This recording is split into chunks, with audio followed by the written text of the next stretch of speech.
শতরূপে সরদা বই থেকে পাঠ।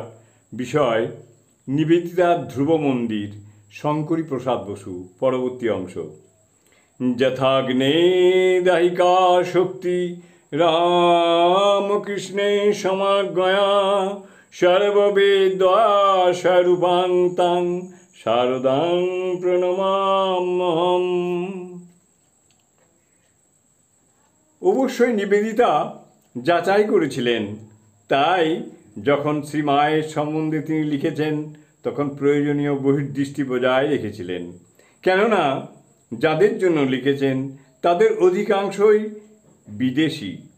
তাদের কাছে গ্রহণযোগ্য ভাষা ও ভাবনার আশ্রয় তাকে গ্রহণ করতে হয়েছিল। শ্রীমায়ের বাঙালি সঙ্গিনীদের সঙ্গে নিবেদিতার দৃষ্টিভঙ্গির পার্থক্য ছিলই। প্রতিভার পার্থক্যের কথা তুলছি না, তা অপরিসীম। দৃষ্টিভঙ্গির কথাই বলছি।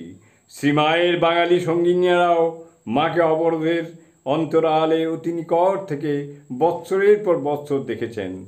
তারা ওই কালে হয় অত্যন্ত সংকীর্ণ বুদ্ধিতে শ্রীমাকে গ্রহণ করেছেন, কিংবা তাকে অবতার সঙ্গিনী মেনে নিয়ে নির্বিচার ভক্তিপুষ্পে অর্চনা করে গেছেন।